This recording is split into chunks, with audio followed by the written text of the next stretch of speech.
Hello all, welcome back to our channel English with Vara. Today we are going to learn the most important topic in English, parts of speech. ఈ parts of speech అనేది వస్తే మనకి ఫర్దర్గా English develop అవుతుంది అనమాట. So parts of speech అనేది basic to learn English. ఇప్పుడు A B C D రావడం అనేది ఎంత ముఖ్యమో మనకి గ్రామర్గా స్పీకింగ్ వైజ్గా ఈ పార్ట్స్ ఆఫ్ స్పీచ్ రావడం అనేది కూడా అంతే ముఖ్యం. ఓకేనా? So please focus on the class.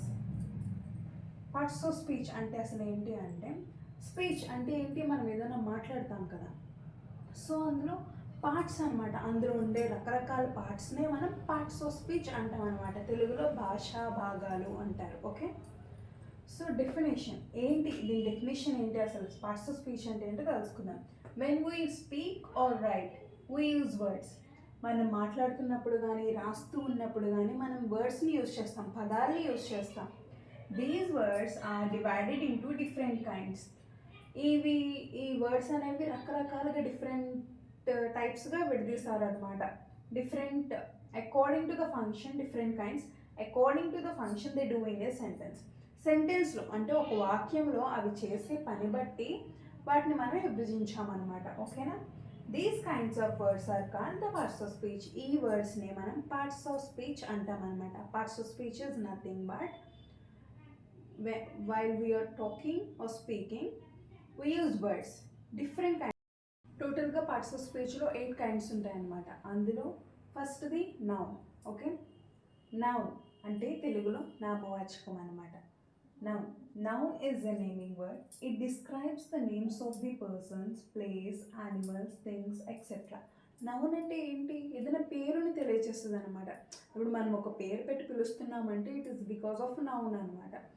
ఇది టేబుల్ అని, ఇది బోర్డ్ అని, ఇది పెన్ అని, నా పేరు వరా అని, ఇలా ఒక పేరు పెట్టి పిలుస్తున్నాము, స్పెసిఫిక్గా పిలుస్తున్నామంటే it is because of noun. Okay, noun is a naming word. Noun అనేది ఒక నేమింగ్ వర్డ్ అనమాట. అంటే పేరుగా పిలిచేది, పదం అని అర్థం.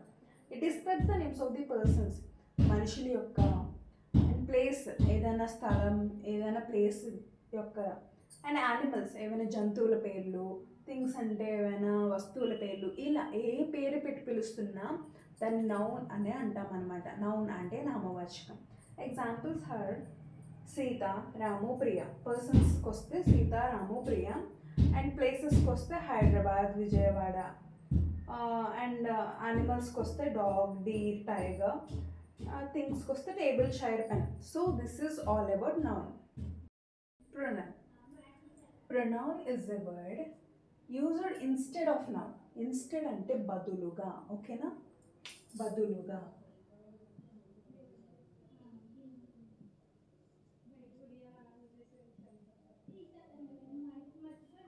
A pronoun is a word used instead of noun. Pronoun తెలుగులో ఏమంటాం? సర్వనామం. ఓకేనా? దీన్ని ఎక్కడ యూజ్ చేస్తామంట? మనం ఫస్ట్ ఏం చెప్పాం? పేరును ఉపయోగిస్తాం. అన్నిటికీ పేరు ఉంటుంది, ఆ పేరును ఉపయోగిస్తామని చెప్పాం. ఒకవేళ ఆ పేరుకు బదులుగా వాడేదే ఈ సర్వనామం, ప్రొనౌన్. ఓకేనా? A pronoun is a word used instead of noun. అంటే పేరుకు బదులుగా వాడేది అని అర్థం. ఎగ్జాంపుల్స్ చూద్దాం. Srinu is my classmate. Srinu is 15 years old. Srinu is a good boy. Srinu like study. అస్తమానం మనం శ్రీను శ్రీను శ్రీను శ్రీను అనలేము కదా. ఏదైనా తెలుగులో అయినా ఇంగ్లీష్లో అయినా ఎక్కడైనా పదే పదే మనం పలకలేము. కాబట్టి ఏం చేస్తాం? Srini is my classmate. He is 15 years old. అతను 15 సంవత్సరాలు ఉంటుంది, 15 సంవత్సరాల వయసు. అతను గుడ్ బాయ్. అతనికి చదవడం అంటే ఇష్టం. ఇలా అనమాట. ఈ పేరుకు బదులుగా హీ. ఇక్కడ ఈ ప్రొనౌన్స్ అనేవి ఏమేమి ఉంటాయి అంటే మనం చూద్దాం. He, she, it, I, we, you, they, them etcetera ఇంకా ఉంటాయన్నమాట. సో ఇలా వీటన్నిటిని కూడా మనం పేరుకు బదులుగా వాడతాం అనమాట. Okay, this is about pronoun. Verb. Verb is a word. It shows an action or a state. Verb ఏంటి? వర్బ్ అంటే క్రియ అనమాట తెలుగు. తెలుగులో మనం క్రియ అంటాం. అసలు ఏంటి క్రియ ఏంటి? మనం చేసే ప్రతి పనిని తెలియజేస్తుంది. మన పేరేంటో తెలుసుకున్నాం, మనల్ని ఇంకో విధంగా ఎలా పిలవాలో తెలుసుకున్నాం. ఇప్పుడు మనం చేసే పనిని ఎలా చేస్తాం, ఎప్పుడు చేస్తాం, ఏ పని చేసినా సరే దాన్ని మనం వర్బ్ అని పిలుస్తాం అనమాట. Okay, verb is a word. Verb అనేది ఒక పదం. It shows an action or a state. Action అంటే ఏదైనా నేను ఇప్పుడు ఐమ్ టీచింగ్ నౌ, నేను చెప్తున్నాను అనమాట, ఏదో ఒక యాక్షన్. ఇలా చేసే ఏ పనినైనా తెలియజేసేది వర్బ్ అనమాట. ఓకే, ఇక్కడ here some examples are: eat అంటే తినడం, డ్రింక్ అంటే తాగడం, వాక్ అంటే నడవడం, థింక్ అంటే ఆలోచించడం, బై అంటే కొనడం, రైట్ అంటే రాయడం. ఇలా అనమాట మనం చేసే ప్రతి పని కూడా ఈ వర్బ్లోకి వస్తుంది. ఓకేనా, this is all about verb. And then adverb. ఈ వర్బ్కి సంబంధించింది యాడ్వర్బ్ కాబట్టి నేను ఒకే స్లైడ్లో ఇచ్చాను అనమాట.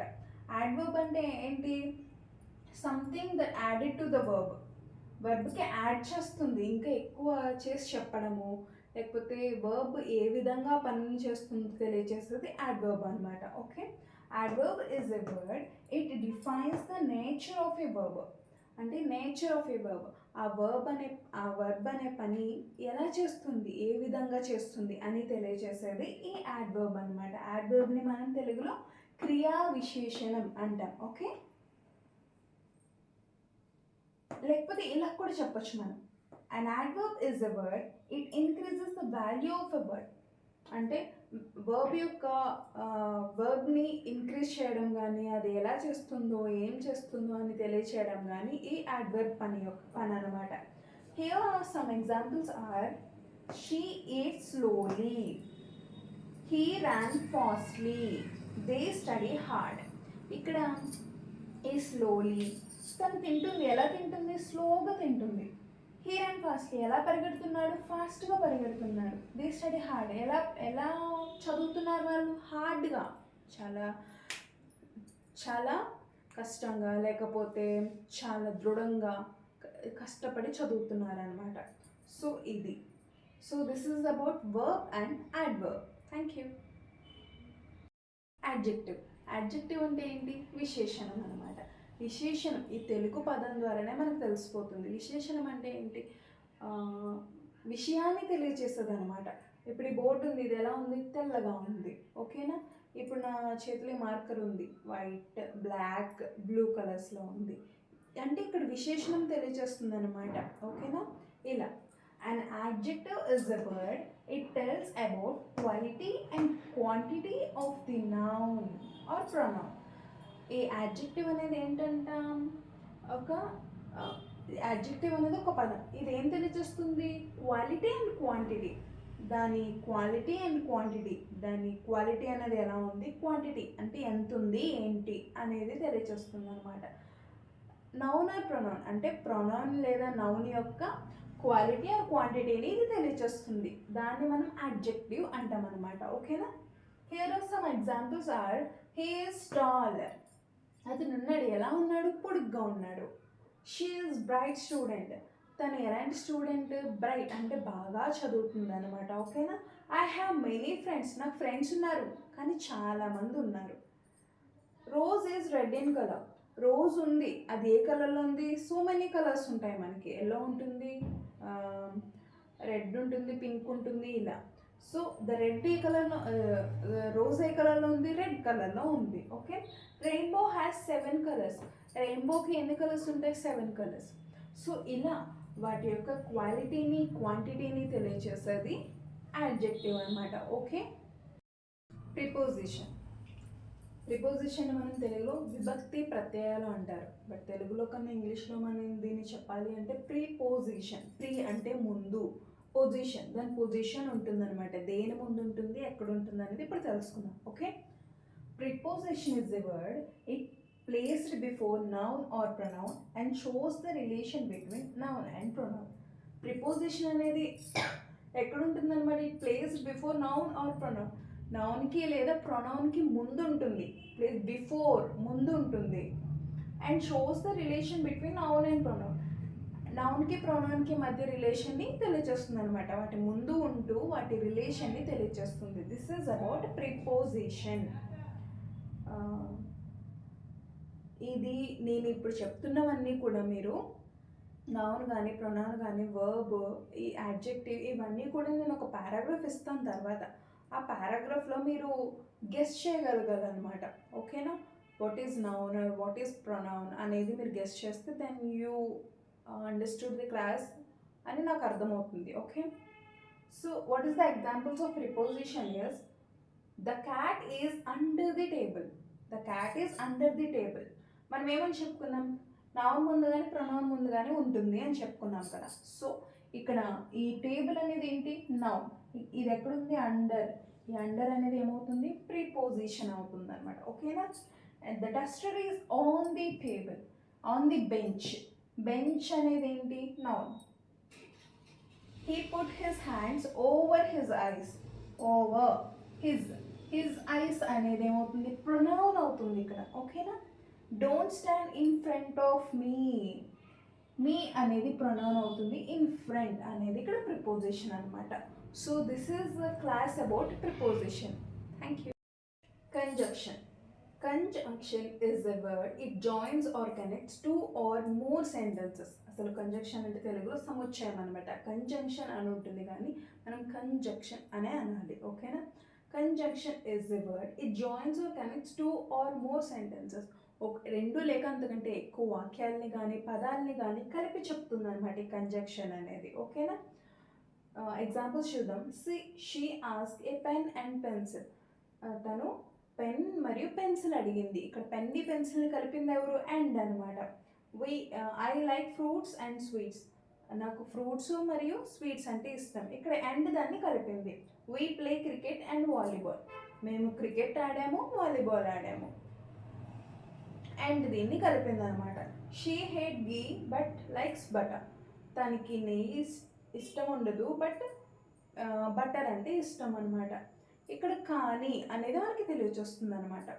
So this is about conjunction.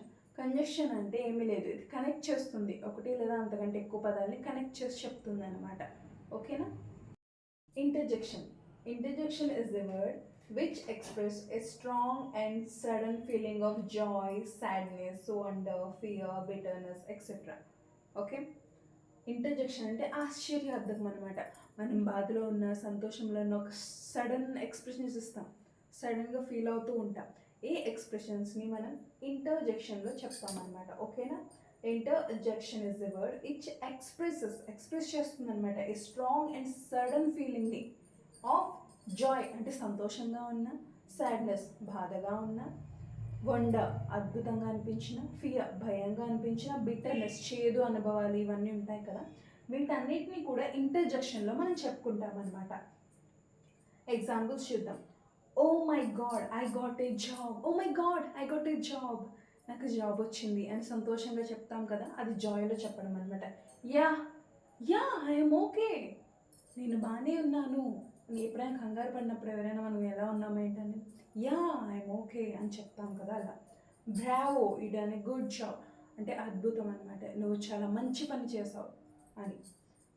I'm sorry అంటే ఇలా జరిగింది అంటే ఓ సారీ నన్ను క్షమించండి అని చెప్తాం కదా. సో ఇలా ఇంటర్జెక్షన్లో చెప్పుకుంటాం. సో మనం ఈ పార్ట్స్ ఆఫ్ స్పీచ్లో ఏం చెప్పుకున్నాం? అన్నీ చెప్పుకున్నాం. ప్రతి ఒక కైండ్ కూడా మనకు ఒక్కొక్కటి తెలియజేస్తుంది. ఇవన్నీ కలిపితేనే మనకు ఒక సెంటెన్సెస్ కానీ ఒక పారాగ్రాఫ్స్ ఒక స్పీచ్ అనేది మనకి తయారవుతుంది అనమాట. ఓకేనా? Without all these 8 kinds there is no speech, ఏమీ ఉండదు. సో అన్ని ఎక్స్ప్రెషన్స్ మనం చూస్తాము, అన్నిటిలోని 8 kinds ఉంటాయి. So I hope you all understood the class. మీ అందరికీ నచ్చిందని నేను భావిస్తున్నాను. ఇంకా మరిన్ని వీడియోస్, ఇంకా యూస్ఫుల్ వీడియోస్ కోసం మన ఛానల్ని సబ్స్క్రైబ్ చేయండి, ఇంగ్లీష్ విత్ వరా. అండ్ మీ ఫ్రెండ్స్కి కూడా చెప్పండి, ఇలా మనం ఇంగ్లీష్ క్లాస్ చెప్పుకుంటున్నాము, ఇలా నేర్చుకుంటున్నాము. ఒకవేళ మీకు ఏమైనా నా ఎక్స్ప్లెనేషన్లో మీకు ఏమైనా డౌట్స్ ఉంటే నాకు కామెంట్ బాక్స్లో తెలియచేయండి, నేను వాటిని సరిదిద్దుకోవడానికి ట్రై చేస్తాను. ఓకేనా? సో మీ అందరి బ్లెస్సింగ్స్తో అండ్ మీ అందరి విష్తో మన ఛానల్ ఇంకా ముందుకు వెళ్ళాలని మనస్ఫూర్తిగా కోరుకుంటున్నాను. Thank you so much for watching. Follow for more videos. Thank you. Bye.